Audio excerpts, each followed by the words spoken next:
다 함께 묵상하시고 교과 공부 시작하도록 하겠습니다.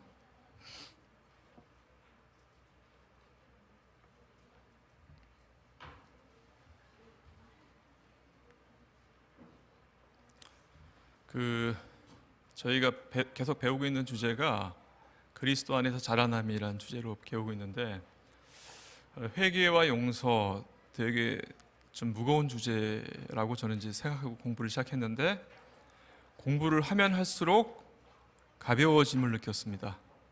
여러분도 오늘 그 가벼움을 함께 느끼셨으면 좋겠습니다. 자, 회개와 용서는요, 무슨 얘기냐면 옷 이야기예요. 옷. 제가 이따 토의 질문에도 옷에 관한 질문 하나 넣어놨는데 일부러 그랬습니다. 여기 이제 제목이 의의 겉옷이라고 되어 있고, 헤어짐에서 온전함으로, 헤어진 옷에서 이제 온전한 옷으로 바뀐다는 의미인데요. 결국은 이 옷이 낡거나 해서 지저분하거나 해서 새로운 옷으로 갈아입는 과정, 이 과정을 하나님과의 관계를 회복하는 과정으로 이렇게 비유를 해서 설명드린 거예요. 그래서 5단계로 되어 있는데 그걸 하나씩 여러분께 설명을 드리고 함께 생각해 보도록 하겠습니다. 일단 그 죄라는 거, 그다음에 그에 대한 어떻게 하면 이제 해결할 수 있는지에 대해서 바로 전주에 저희가 공부했잖아요. 그렇죠? 근데 이 죄라는 것이 정말 진짜 우리가 생각하는 뭐 살인이나 뭐 나쁜 짓을 하는 것만 죄가 아닌 것 같아요. 이 공부를 해보니까 하나님과의 거리를 멀게 하는 것은 다 죄인데, 그 중에 우리가 가장 범하기 쉬운 게 이겁니다. 분주함 때문에 생기는 영적 위기라고 되어 있는데요. 여러분 잘 아시는 마리아와 마르다가 있습니다. 오늘 아침 여러분은 마리아의 그 선택을 하기를 원하십니까? 아니면 마르다의 선택을 하기를 원하십니까? 물론 이제 원한다고 되는 건 아니겠지만, 근데 한편으로는 또 마르다가 필요하긴 필요하거든요. 그렇죠? 제대로 돌아가려면. 근데 어쨌든 오늘 얘기하고 있는 부분들은 마르다의 함정이라고 되어 있는데요. 마르다는 사실 뭐 나쁜 일을 한 사람은 아니에요. 봉사를 했고 여러 가지 뭐 바쁜 일을 했는데, 뭐 아주 쉽게 표현하겠습니다. 오늘 식사당번이신 분들 또 집사님들 많이 계실 텐데, 그분들도 어떻게 보면 마르다와 같은 그 상황에 계신 분들이거든요. 근데 그분들이 봉사하는 것 자체가 죄는 아닌데, 그것 때문에 여기 나와 있죠. 결과가 가장 중요한 관계를 놓치고 있다는 거예요. 그래서 불평과 영적 헤어짐을 겪음이라고 되어 있는데, 마리아는 어떻게 보면 약간 좀 인간적으로 볼 때 얄미워 보인다고 생각할 수도 있는데, 예수님 발치에 앉아서 말씀 듣는 것에 집중을 했어요. 그 결과 예수님께서 좋은 편을 택하였으니 빼앗기지 아니하리라라고 이제 얘기를 해주셨고, 뭐 여기서 어쨌든 제가 드리고 싶은 얘기는, 우리가 살다 보면 여러 가지 바쁘게 살 수가 있는데, 특히 안식일 날 저희가 바쁠 수 있거든요. 뭐 시문 때문에 바쁠 수도 있고 여러 가지 당번 때문에 바쁠 수도 있는데, 그런 것들 때문에 우리가 간혹 하나님과의 교제를 소홀하게 만들거나 영적 관계를 너덜너덜하게 만든다고 되어 있는데, 그렇게 될 수 있다는 겁니다. 그래서 우리가 여러 가지 죄의 원인들이 있지만 그 중에서도 오늘은 분주함 때문에 생길 수 있는 죄에 대해서 생각해 보겠고요. 그래서 그걸 갖다가 이제 옷으로 표현하자면은 옷이 헤어진 거예요. 그걸 갖다 이제 더러운 옷과 같다고 이렇게 표현을 했는데, 우리의 의인은 다 더러운 옷 같으며 일상에 치여 하나님과의 관계가 닳고 헤어진 상태를 이야기하고 있고요. 그 모습을 보고 사단이 얘기를 하죠. 저 사람은 자격이 없습니다라고 얘기를 합니다. 그때 하나님께서 그 더러운 옷을 벗겨라, 내가 네 죄악을 제거해 버렸으니 아름다운 옷을 입히리라고 말씀하십니다. 우리가 그 더러운 옷을 어떻게 벗어야 되는지에 대한 내용이 바로 회개입니다. 하나씩 보겠습니다. 제일 처음에 이 회개에서 가장 중요한 역할을 하시는 분이 한 분 계시는데, 그분이 바로 성령이세요. 성령님께서 여기 제목처럼 늦은 비처럼 임하시는데 성령님께서 우리 마음 가운데 오셔서 이렇게 얘기를 하십니다. 이렇게 살면 안 되는데 라고 어쩔 때는 부드럽게 얘기하실 때도 있고 저거 하면 안 돼 라고 강하게 이야기하실 때도 있습니다. 어떤 형태가 됐든 하나님께서는 죄에 대해서 우리 마음속에 오셔서 깨닫게 해주시는 분이 바로 성령이라는 거예요. 그의 나타나심은 새벽빛같이 어김없나니 비와 같이 땅을 적시는 늦은 비와 같이 우리에게 임하시리라 라는 말씀이 있고요. 네, 영적인 찔림은 단순한 내 생각이 아니라 소원해진 마음밭을 촉촉히 적시려는 성령의 주도적인 임재입니다 라고 되어 있습니다. 회개에 있어서 가장 중요한 그 첫 번째 출발점이 되는 분이 바로 성령이라는 겁니다. 자, 그렇다면 이제 여기에 대해서 우리가 어떻게 반응할 것인가가 제일 관건인데요. 성령께서 우리 마음 가운데 이렇게 얘기하셨을 때 내가 어떻게 반응할 것인가에 따라서 우리의 운명은 갈라집니다. 성령이 그렇게 얘기했을 때 그것을 인정할 것인가, 아니면 나는 이러이러한 일 때문에 그렇게 했어라고 핑계를 대면서 자기 합리화를 할 것인가. 이게 우리의 선택입니다. 보시겠습니다. 여기 이제 단순한 후회인가 참된 돌이킴인가라고 제목을 붙여놨는데 회개랑 비슷한 말 중에 하나가 바로 이거예요. 후회. 여러분, 회개, 후회 다 비슷하죠? 약간 내가 잘못했다는 거에 대한 그 표현들인데 그 두 개가 어떻게 다를지에 잠깐 살펴보겠습니다. 후회라는 것은 동기에부터 차이가 납니다. 악한 행실이 초래할 불이익, 형벌에 대한 두려움, 주로 내가 뭔가 손해봤다는 느낌을 많이 이제 거기서 출발하는 게 후회예요. 내가 저거 하지 말았어야 됐는데 이런 거죠. 참된 회개 쪽에 보시면 동기가 다르죠. 나의 죄가 구주를 슬프게 했다는 영적 자각. 조금 표현이 어렵긴 하지만 쉽게 설명드리면 이겁니다. 죄라는 것이 하나님과 나의 사이를 내었는데 그 이유가 뭐냐면은 하나님은 죄랑 이렇게 같이 계실 수 없는 분이에요. 우리가 죄를 지었을 때 그것에 대해서 하나님께서는 나랑 이 존재랑 거리가 생겼네. 너무 슬퍼하시는 거예요.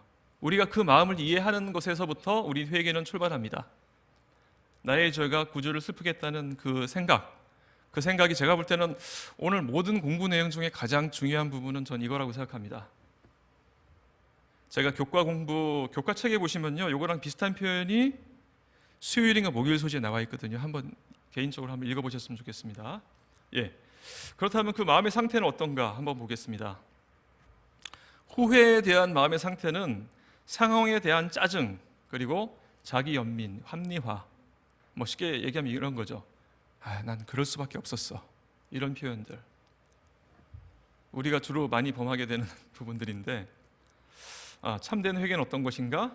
십자가 밑에서 깊은 통회와 자복. 사실 이게 쉽지 않습니다. 좀 와닿지도 않고. 제가 볼 때는 이런 어려운 표현보다는 이런 게 더 와닿을 것 같아요. 하나님, 저는 죄인입니다. 죄를 지을 수밖에 없는 존재입니다. 그거 인정하는 거예요.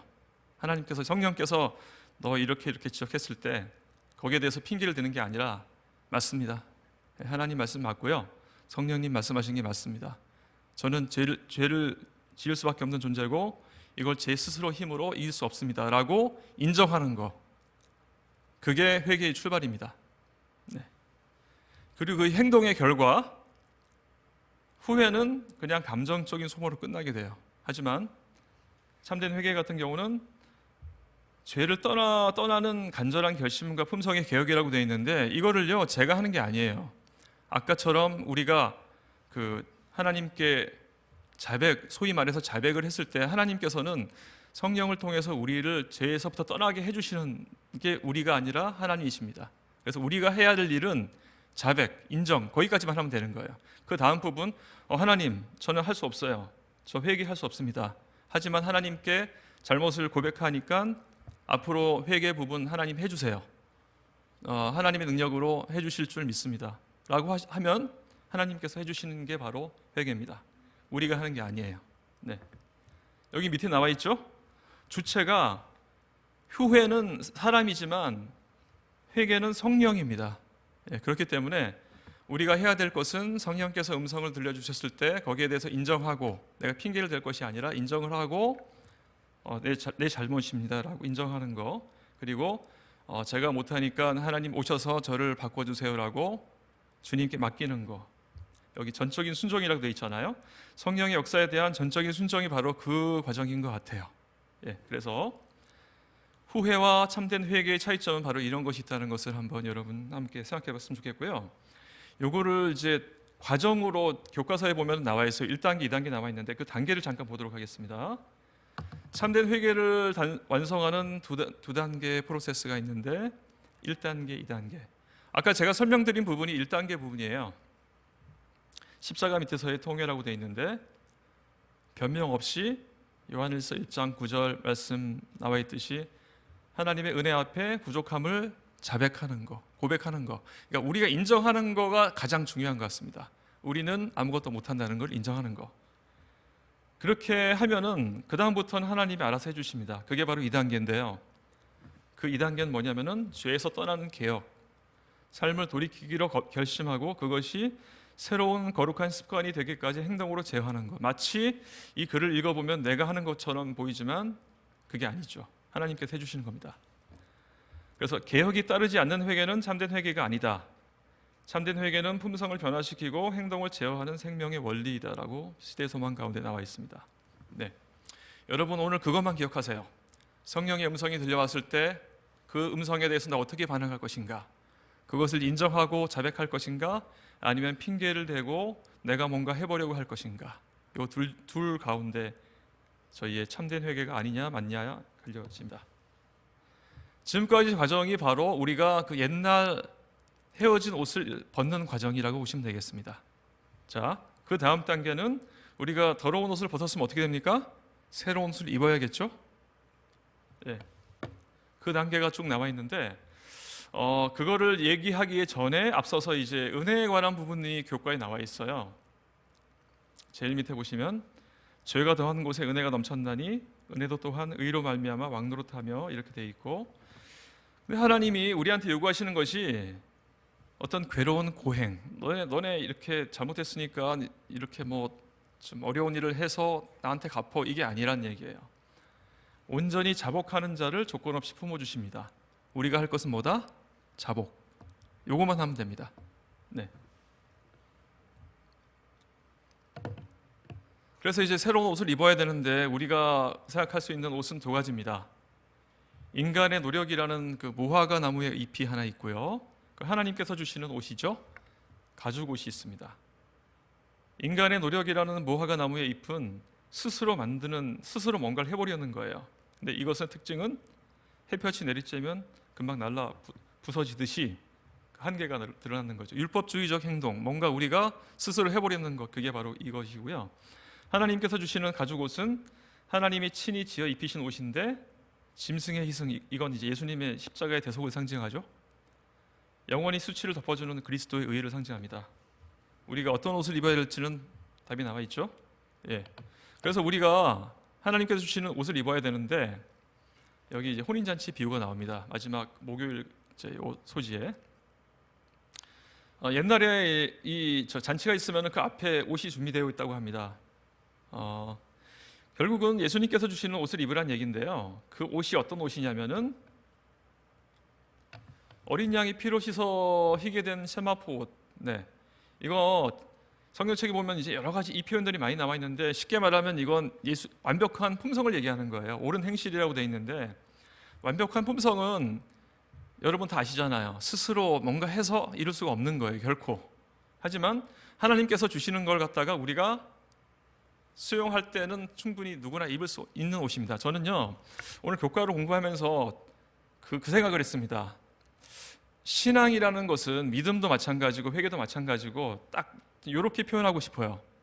하나님께서 우리에게 주시는 선물이다. 근데 선물의 특징은요 너무 좋은 거라는 이제 그 특징이 있는데 결정적인 거는 그 사람이 받지 않으면 그 사람한테 가질 않아요. 결국 하나님이 아무리 좋은 걸 선물을 준비해 주셔도 그거를 받는 사람이 손을 내밀지 않으면 받을 수 없는 게 바로 신앙의 특징입니다. 회개도 마찬가지예요. 회개가 저는 어려운 거라고 생각했는데 오늘 공부해 보니까 어려운 거 아니죠? 하나님이 지적하시면 맞습니다. 인정하는 거. 그게 바로 회개예요. 출발점입니다. 결국은 하나님께서 아무리 좋은 선물을 준비하셨어도 그거를 우리가 손을 내밀어서 받지 않으면 소용없다는 것. 저는 그래서 오늘 회개도 하나님께서 주시는 선물이 아닌가라고 생각을 해봤습니다. 오늘 교과 내용을 간단히 소개하고 요약하고 마치겠습니다. 5단계를 말씀드렸는데 1단계는 우리가 바쁜 것 때문에 하나님과의 관계가 멀어진다는 거죠. 그리고 그것을 깨우치게 해주시는 분이 2단계 성령이시고, 그랬을 때 3번이 중요합니다. 우리가 어떻게 할 것인가? 그 깨우침에 대해서 진정으로 인정을 하고 자백하는 거, 그리고 십자가 앞으로 가는 거예요. 예수님, 제가 못합니다. 이거 하나님 해주세요. 알아서. 그게 바로 3번이고요. 그렇게 할 때 어떻게 됩니까? 하나님께서는 품어주시죠. 다 용서를 해주시는 거예요. 그리고 온전함의 단계까지, 온전함의 단계는 새로운 옷이죠. 예수님께서 주시는 완벽한 품성. 그건 결코 우리 스스로 만들 수 없는 건데, 하지만 우리가 하나님께서 주실 때 손만 내밀면 누구나 받을 수 있는 겁니다.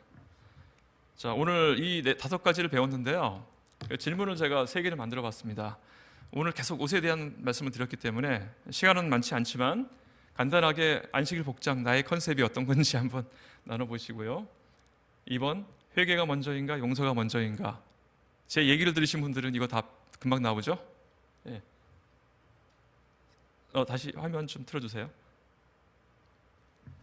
3번은 진정한 회개는 어떤 것이고, 내가 생각할 때 진정한 회개가 아닌 거짓 회개는 어떤 것인가? 여기 3번입니다. 그래서 여러분이 이 3가지를 같이 생각하시면서 참된 회개, 진정한 회개를 여러분 경험하시는 여러분이 되시길 바라겠습니다.